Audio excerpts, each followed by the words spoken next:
Jadi yang tepat yang dilakukan anak bangsa ini setiap 17 Agustus apa? Bersyukur, syukur nikmat, syukur kemerdekaan, yaitu mabuk kemerdekaan, bukan bersyukur. Kalau bersyukur lebih dekat dengan Allah, semakin dekat semakin taat kepada Allah, semakin jauh dari maksiat, itu yang syukur. Kenyataan ketaatan masih jauh, dengan maksiat masih dekat. Malah kalau ada orang yang taat rajin ke masjid dicurigai sebagai radikal. Alhamdulillahi Rabbil Alamin Ar-Rahmanir Rahim. Ikhwah, kita masih membicarakan jebakan-jebakan kesyirikan, ya, jebakan-jebakan kesyirikan. Jebakan yang pertama di bab yang ke-12 kemarin sudah kita sampaikan, termasuk syirik bernazar bukan karena Allah. Jebakan kesyirikan yang kedua di bab yang ke-13, termasuk syirik isti'adzah, meminta perlindungan kepada selain Allah.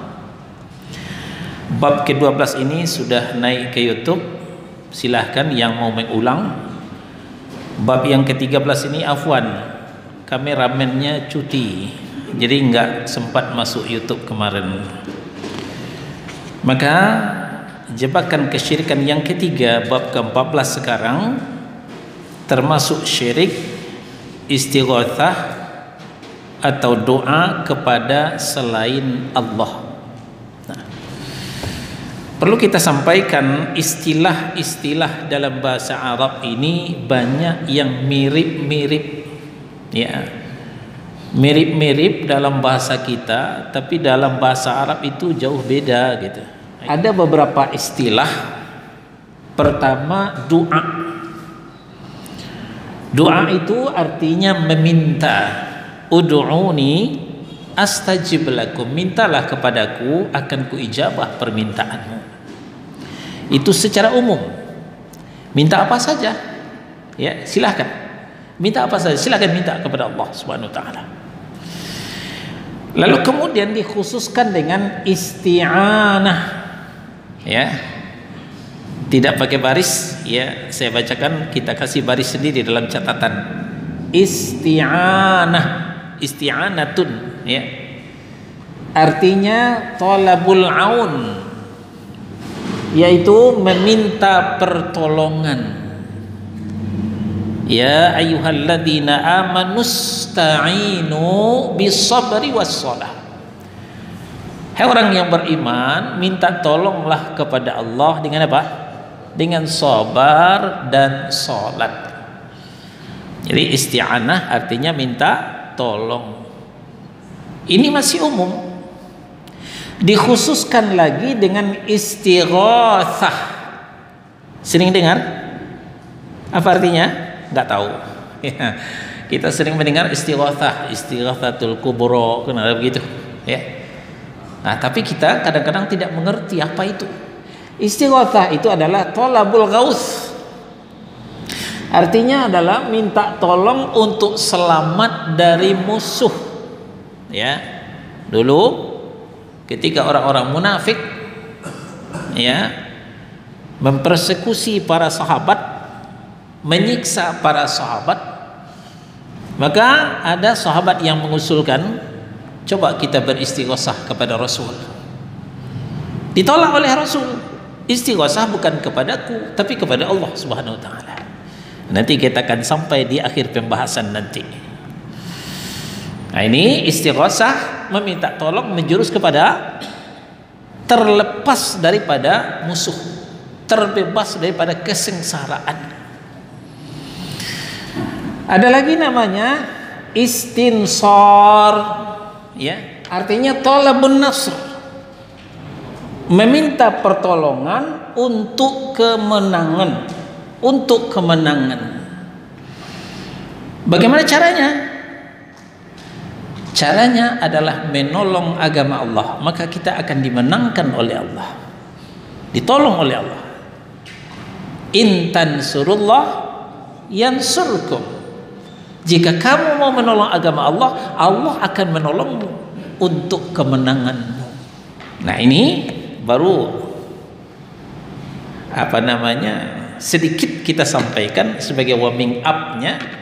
Mungkin kita sudah bisa nyambung bagaimana dengan kondisi negara kita pada hari ini. Dipersekusi oleh orang-orang munafik, jadi bulan-bulanan oleh musuh-musuh Islam, padahal kita mayoritas. Kita tidak pernah menang di negeri kita sendiri. Apa yang kita lakukan? Secara umum berdoa. Doa itu adalah senjata orang-orang mukmin. Dikhususkan lagi isti'anah, berdoa minta tolong kepada Allah. Dikhususkan lagi istighatsah, berdoa minta tolong kepada Allah supaya terbebas daripada musuh-musuh kita, terutama daripada orang-orang munafik, Islam fobia. Nah, terakhir istinsar, kita minta tolong lagi kepada Allah supaya dimenangkan atas musuh-musuh kita itu. Sekarang kita masuk kepada pembahasan kita. Bab yang ke-14 ini, Fadilatul Syekh menurunkan Yunus surah yang ke-10 ayat 106. Yunus surah yang ke-10 ayat 106. Apa kata Allah? A'udzubillahi minasyaitonir rajim. Wala tad'u min dunillahi ma la yanfa'uka wala yadurruka. Wala tad'u min dunillahi, dan janganlah kamu menyembah kepada selain Allah ma la yanfa'uka, selain Allah itu tidak memberi manfaat kepadamu, wala yadurruka, dan tidak pula memberi mudarat. Tidak ada memberikan manfaat dan tidak pula memberikan mudarat. Ya, mudarat itu kan tidak perlu diterjemahkan lagi. Ya, tidak memberikan kebahagiaan, tidak memberikan kesengsaraan. Ya, benda mati selain Allah itu seperti itu, nggak bisa apa-apa. Ini larangan. La nahi, dilarang, jangan. Sebelum larangan ini, Allah sering mempertanyakan akal sehat kita. Seperti bisa kita lihat dalam Al-Maidah ayat 76. Al-Maidah surah yang ke-5 ayat 76. Yang bawa mushaf silakan dibuka.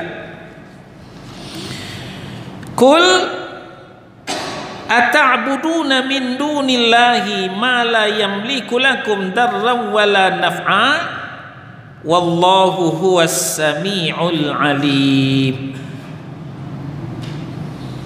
Sudah ketemu? Katakanlah hai Muhammad, mengapa kamu menyembah yang selain Allah, sesuatu yang tidak dapat menimbulkan bencana kepadamu dan tidak pula memberi manfaat? Ya, benda mati, seperti patung-patung yang dipahat. Orang Arab jahiliyah ke situ meminta, ke situ menyembah. Patung itu mereka karena benda mati tidak dapat menimbulkan bencana. Betapapun mereka dihancurkan oleh Nabi Ibrahim, tapi patung-patung itu tidak ngelawan. Itu bukti dia tidak bisa membuat bencana dan tidak juga memberikan manfaat. Tidak ada untungnya bagi orang-orang yang menyembah patung itu.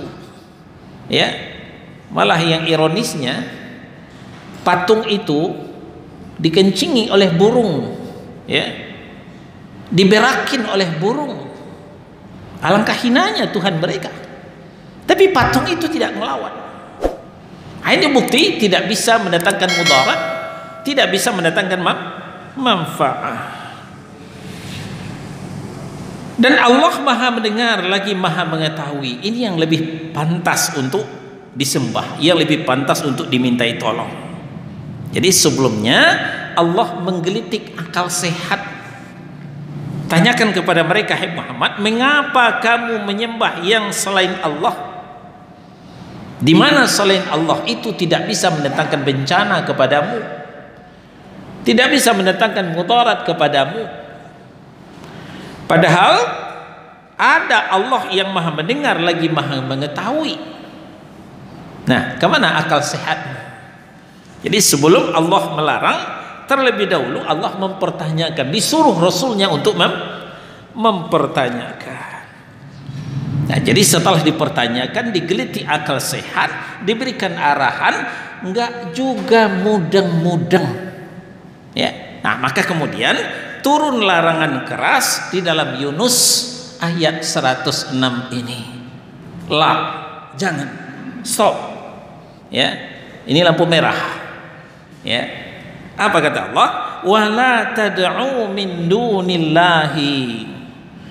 Jangan pernah kalian meminta kepada selain Allah. Ya, selain Allah itu apa saja. Yang jelas selain Allah itu mala yanfa'uka wala yadurruka. Apakah Nyi Roro Kidul, penguasa pantai selatan, penunggu gunung Merapi, tempat-tempat sakti, tempat-tempat karamah, sama saja. Mala yanfa'uka wala yadurruka. Itu selain Allah, dan selain Allah itu tidak bisa mendatangkan manfaat dan juga tidak bisa mendatangkan mudarat. Sudah dijelaskan sejelas-jelasnya seperti itu, masih bandel juga. Nah, ujung ayat, fa in fa'alta fa innaka idzam minadh dhalimin. Ya. Sebab jika kamu berbuat yang demikian itu kau lakukan juga, maka sesungguhnya engkau kalau begitu termasuk orang-orang yang zalim. Artinya orang-orang yang musyrik, ya. Karena kezaliman dengan kesyirikan itu sinonim, ya. Dua lafaz, ya, satu makna, ya. Kezaliman ai kesyirikan. Sebagaimana Luqmanul Hakim berkata ketika mengajari anaknya, ya, wa idh qala Luqmanu libnihi wa huwa ya'izuhu. Surah Luqman surah 31 ayat 13. Ingatlah ketika Luqman berkata kepada anaknya, wa huwa ya'izuhu, dia sedang menyampaikan nasihat, mau'izah kepada anaknya. Apa katanya? Ya bunayya la tusyrik billah. Anakku tercinta, jangan pernah kau syirik, mempersekutukan Allah. Kenapa? Inna syirka la zulmun azim. Karena kesyirikan itu merupakan kezaliman yang besar. Tidak ada lagi kezaliman yang lebih besar daripada syirik. Ya. Nah, jadi yang dimaksud oleh Allah di sini, fa in fa'alta fa innaka idzam minadh dhalimin. Kalau kau masih meminta kepada selain Allah yang tidak mendatangkan manfaat, tidak bisa juga menolak mudarat, maka engkau termasuk orang-orang yang zalim, artinya orang-orang yang musyrik, mempersekutukan Allah. Ya. Kembali Allah membuktikan bahwa selain Allah itu tidak mendatangkan manfaat dan tidak bisa mendatangkan mudarat. Dilanjutkan dengan ayat 107, masih Yunus surah yang ke-10. Wa iyamsaskallahu bidurrin fala kashifa lahu illahu wa iyuridka bi khairin fala radda li fadlihi yusibu bihi man yasha'u min ibadihi wa huwal ghafurur rahim. Jika Allah menimpakan sesuatu kemudaratan kepadamu, maka tidak ada yang dapat menghilangkannya kecuali Dia. Kan kita lihat sebagian anak bangsa paling rajin larung sesaji untuk penguasa pantai selatan, untuk Nyi Roro Kidul. Ya, ini bukan rahasia lagi, sudah rahasia umum. Pertanyaan sekarang, ketika Pangandaran dihantam tsunami beberapa tahun yang lalu, luluh lantaklah pantai selatan itu. Kemana Nyi Roro Kidul? Kenapa tidak bisa menghentikan? Akhirnya Allah jugalah yang meredam, Allah jugalah yang bisa menghentikan tsunami itu. Kalau tidak, ya hancur-hancuran. Banyak korban bergelimpangan. Perahu nelayan dibalikkan, dihancurkan, ditenggelamkan. Ternyata tidak ada pertolongan Nyi Roro Kidul, tidak ada pertolongan dari penguasa pantai selatan. Ternyata akhirnya pertolongan Allah jugalah yang menghentikan hempasan ombak yang menggila itu. Nah, begitu juga sebelumnya di Aceh, ya, begitu juga di tempat lain, ya. Nah, ini yang dimaksud oleh ayat wa iyamsaskallahu bidurrin fala kashifa lahu illahu. Jika Allah menimpakan sesuatu kemudaratan kepadamu, maka tidak ada yang dapat menghentikannya kecuali Dia. Nah, sekarang kita dihantam oleh COVID-19, virus corona. Mana yang kita puja-puja itu, yang kita sanjung-sanjung itu, ya? Selain Allah, hanya Allah jugalah yang bisa menghentikan. Ya, ternyata banyak kita mendengar berita orang-orang yang sering ke masjid, orang-orang yang sering berwudu, itulah yang banyak selamat dari COVID, banyak selamat daripada virus. Ini menunjukkan tangan Allah lah yang bisa menolong. Tidak ada tangan selain pada tangan Allah yang bisa membantu untuk selamatnya dari COVID, selamatnya daripada virus corona. Sebaliknya, wa yuridka bi khairin fala radda li fadlih. Dan jika Allah menghendaki kebaikan bagimu, maka tidak ada yang dapat menolak kurnia Allah. Nah, tentu kita membuktikan kepada rentetan sejarah, ya. Kita melihat bagaimana sejarah Nabi, sejarah para sahabat, bagaimana peperangan Badar, bagaimana peperangan Uhud, peperangan Khandaq, dan perang-perang yang lain, di mana Allah menurunkan pertolongannya dengan modal pasukan yang sedikit, sementara bala tentara yang dihadapi bukan main banyaknya. Tapi apa yang terjadi kemudian? Endingnya kaum muslimin tetap menang. Allah memenangkan kaum muslimin. Dan ini terlukis indah di dalam Al-Quran. Kam min fi'atin qalilatin ghalabat fi'atan katsiratan. Betapa golongan yang sedikit bisa mengalahkan golongan yang banyak. Nah, orang yang tidak mengerti sejarah maka tidak akan faham, tidak akan nyambung. Yang sering mempelajari sirah nabawiyah, mentadabbur Al-Quran, barulah dia faham tentang pertolongan Allah ini. Nah, ini yang dimaksud oleh Allah. Wa yuridka bi khairin fala radda li fadlih. Dan jika Allah menghendaki kebaikan bagimu, maka tidak ada yang dapat menolak kurnianya. Tidak ada yang dapat menolak kurnianya, karena yusibu bihi may yasha'u min ibadihi wa huwal ghafurur rahim. Dia memberikan kebaikan itu kepada siapa yang dikehendakinya di antara hamba-hambanya, dan dialah yang maha pengampun lagi maha penyayang. Nah, dari sini mulai terbuka rahasia kemenangan Rasulullah itu. Apa rahasianya? Ya ini, berdoa kepada Allah, istighatsah kepada Allah, isti'anah kepada Allah, istinsar juga kepada Allah. Tidak pernah beliau dan para sahabatnya mengarahkan semua itu kepada selain Allah. Dan inilah tauhid uluhiyah.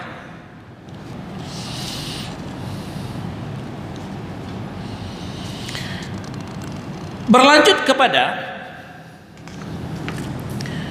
Al-Ankabut ayat 17. Al-Ankabut ayat 17.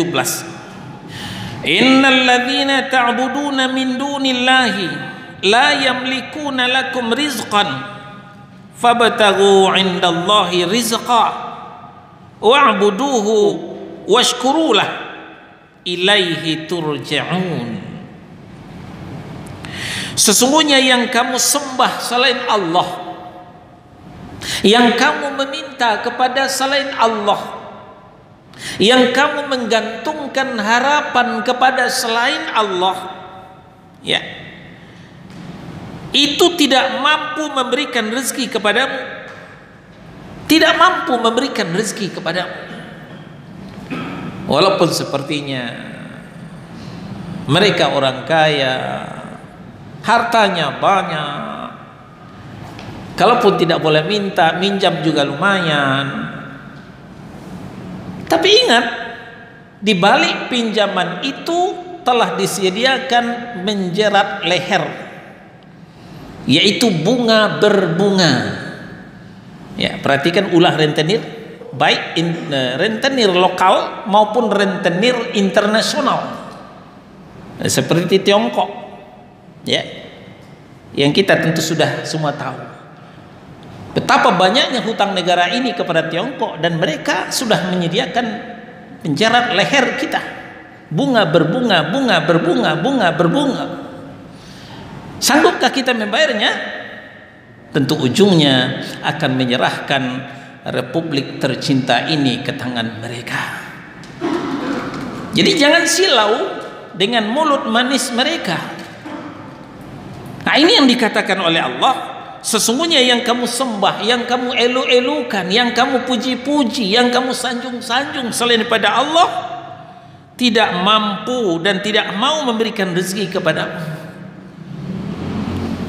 Pinjaman itu tidak gratis, ya, bantuan itu tidak gratis, ada ujungnya, ya. Tapi yang ujungnya itulah yang sering disamarkan. Maka dari itu, ya, kata Allah Subhanahu wa taala, fabtaghu 'indallahi rizqa, maka mintalah rezeki itu di sisi Allah dan beribadahlah kepadanya, sembahlah dia, wa'buduhu washkurulah, sembahlah dia dan bersyukurlah kepadanya.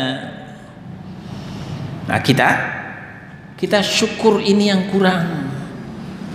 Sudah diberikan oleh Allah yang banyak, kurang bersyukur. Diberikan tanah air yang subur, makmur, gemah, ripah, loh jenawi.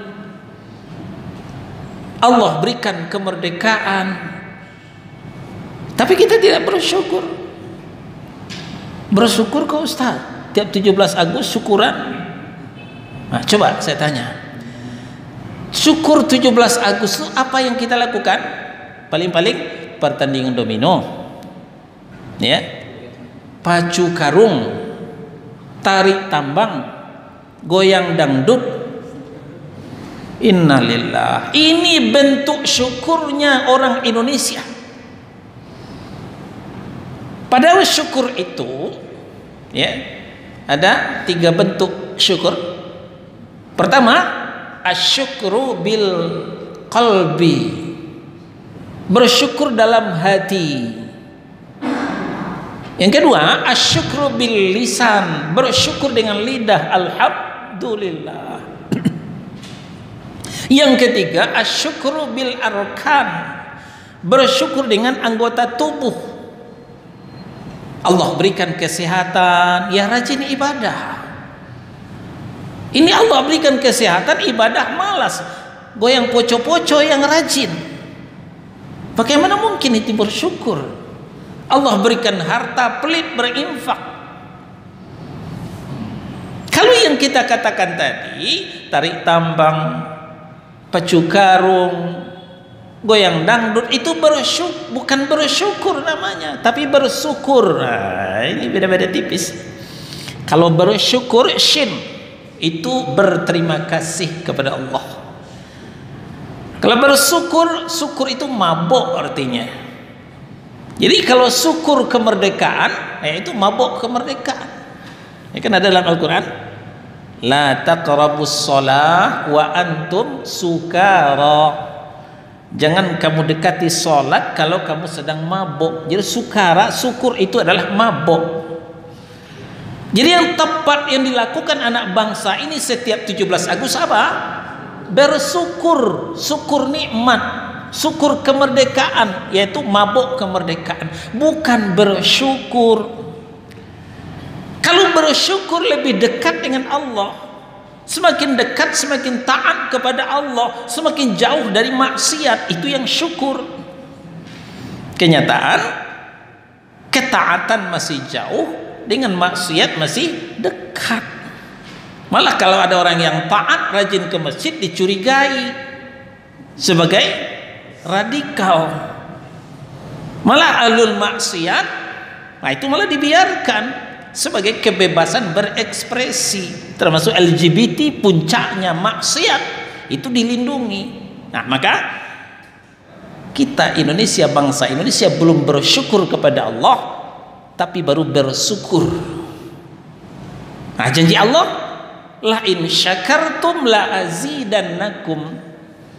Kalau kamu mau bersyukur, akan kutambah nikmat. Wala in kafartum inna adzabi la syadid. Kalau kalian tidak bersyukur, malah ingkar kepada nikmat Allah, ya, pada dalam pembukaan Undang Dasar 45, berkat rahmat Allah kemerdekaan itu. Tapi sebagian kita mengatakan hasil jerih payah bukan hanya kaum muslimin, ya, orang-orang agama lain juga membanggakan jerih payah, lupa dengan nikmat Allah. Nah ini namanya bukan bersyukur. Ya, kita kembali. Jadi sesungguhnya yang kamu sembah selain Allah itu tidak mampu memberikan rezeki kepadamu, maka mintalah rezeki itu di sisinya dan sembahlah Dia dan bersyukurlah kepadanya. Hanya kepadanya lah kamu akan dikembalikan, kata Allah Subhanahu wa ta'ala.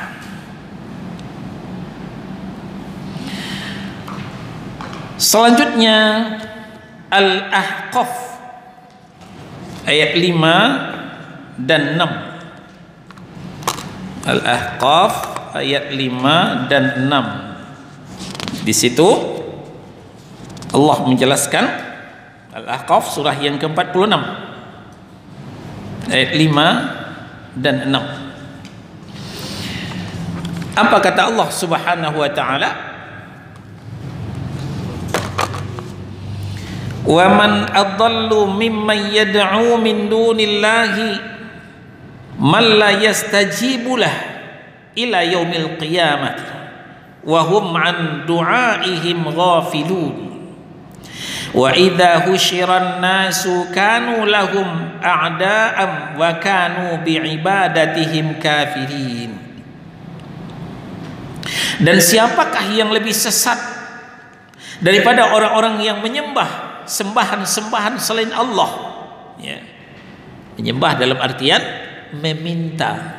Perhatikan ini, da'a yad'u artinya meminta, ya. Siapakah yang lebih sesat daripada orang-orang yang meminta ya kepada selain Allah, di mana selain Allah itu tidak dapat memperkenankan doanya sampai hari kiamat. Kasihan meminta kepada yang tidak bisa ngasih sampai hari kiamat. Apa itu? Ya batu-batu berhala tadi, Lata, Uzza, Hubal, Manat tadi, yang sekarang sudah diganti dengan batu-batu kuburan, batu-batu prasasti, batu-batu petilasan, termasuk juga batu-batu cincin, ya. Kesemuanya itu kata Allah Subhanahu wa taala tidak dapat memperkenankan doanya sampai hari kiamat. Sampai hari kiamat. Dan mereka lalai daripada memperhatikan doa mereka itu. Mereka cuma asal baca saja. Asal baca saja. Tapi tidak mengerti apa yang mereka baca. Nah, coba yang sering kita dengar-dengar itu sebelum waktu maghrib masuk, ya kan mereka berdendang, ya, melalui speaker masjid, musola. Coba tanyakan kepada mereka, kamu ngerti enggak yang kamu baca itu?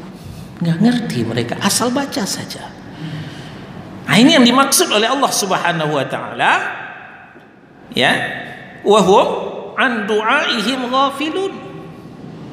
Mereka lalai dari memperhatikan doa mereka itu. Dan apabila manusia dikumpulkan pada hari kiamat nanti, niscaya sembahan-sembahan itu yang mereka minta itu menjadi musuh mereka dan mengingkari pemujaan-pemujaan mereka. Di hari kiamat nanti akan dikonfirmasi, akan ditanyakan apa yang kita sembah selain Allah, apa yang kita puja selain Allah. Yang kita sembah, yang kita puja selain Allah itu malah menjadi musuh, malah berlepas diri dari kita, ya, tidak akan menolong kita. Ini dimaksud oleh Allah, wa kanu biibadatihim kafirun. Mereka akan mengingkari penyembahan-penyembahan kita. Nah, oleh sebab itu luruskanlah kembali bahwa meminta hanya kepada Allah Subhanahu wa taala. La du'aan illa iyyah. Tidak ada doa dan pengharapan kecuali hanya kepadanya. Mengakhiri pembahasan ini, penulis menurunkan sebuah hadis yang sahih. Ya. Nah, ini kita membicarakan istighatsah tadi. Ya. Istighatsah artinya talabul ghaus. Meminta kepada Allah, meminta tolong untuk selamat dari musuh, untuk selamat dari musuh. Hadis diriwayatkan dari Ubadah bin Samit, ya. Hadis sahih diriwayatkan oleh Ubadah bin Samit radhiyallahu anhu, diriwayatkan oleh At-Tabrani, ya. Hadis ini diterima dari Ubadah bin Samit radhiyallahu anhu.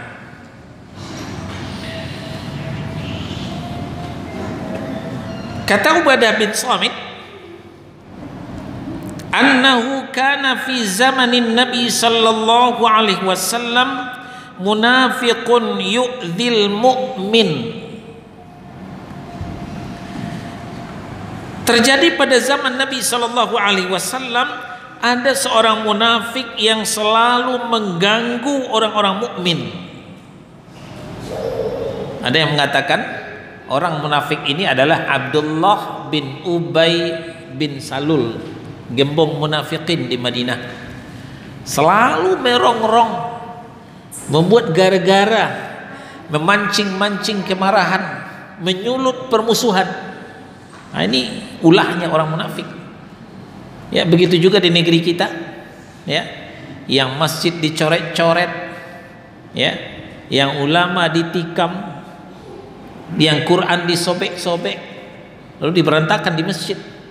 Kebanyakan kita dengar kaca masjid dipecahkan, malah ada masjid yang dibakar. Ya, itu semuanya adalah ulah orang munafik. Ya, sejak dulu sudah terjadi seperti itu. Lalu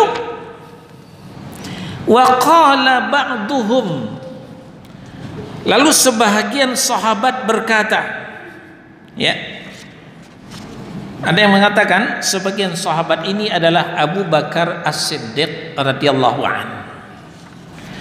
Sebagian mereka berkata, apa katanya? Qumu bina nastaghithu bi Rasulillahi sallallahu alaihi wasallam min hadzal munafiq.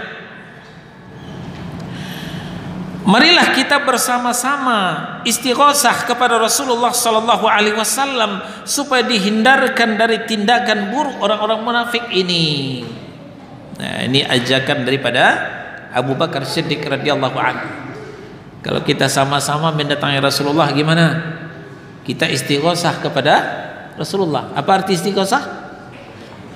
Minta tolong selamat dari musuh. Nah, lalu faqala an-nabiy sallallahu alaihi wasallam, innahu la yastaghathu bi wa innama yastaghathu billah. Ya. Apa kata Nabi sallallahu alaihi wasallam? Beliau mengatakan, sesungguhnya tidak boleh istighosah kepadaku, tetapi istighosah itu seharusnya hanya kepada Allah saja. Jelas apa kata Nabi? Ya. Ketika Abu Bakar mengajak kaum muslimin untuk istighosah kepada Nabi, gayung bersambut kata berjawab, langsung Nabi menepis. Ya, apa kata Nabi? Nabi berkata, sesungguhnya tidak boleh istighosah kepadaku, tetapi istighosah itu seharusnya hanya kepada Allah saja. Artinya tidak boleh istighosah kepada selain Allah. Bayangkan saudara-saudara, kepada Nabi saja tidak boleh istighosah, apalagi kepada yang diyakini zuriat Nabi, yang diyakini anak cucu Nabi, baru yang diyakini ya. Wallahu a'lam, belum 100% ya. Karena yang wajib kita yakin 100% itu kalau ada qala Allah wa qala Rasul wa qala sahabah. Nah, seperti yang dikatakan Nabi, di akhir zaman akan ada namanya sama dengan namaku, nama bapaknya sama dengan nama bapakku, Muhammad bin Abdullah juga namanya. Ini yang disebut dengan Imam Mahdi. Ini wajib percaya, Nabi mengatakan. Tapi kalau tidak diterangkan oleh Al-Quran, tidak diterangkan oleh hadis Nabi, kita tidak wajib percaya dan juga tidak berdosa kalau tidak percaya. Wallahu a'lam. Nah, jadi kita ulang, kepada Nabi saja tidak boleh beristighosah, apalagi kepada ulama, apalagi kepada kiai, kepada ustadz, apalagi kalau dia sudah meninggal, istighosah ke kuburnya lebih tidak boleh lagi. Nah, ini yang termasuk jebakan-jebakan kesyirikan. Jadi mengkerucutlah pembahasan kita. Jebakan kesyirikan yang ketiga adalah berdoa, beristighatsah kepada selain Allah Subhanahu wa taala. Alhamdulillahi rabbil alamin. Ar-Rahmanir Rahim.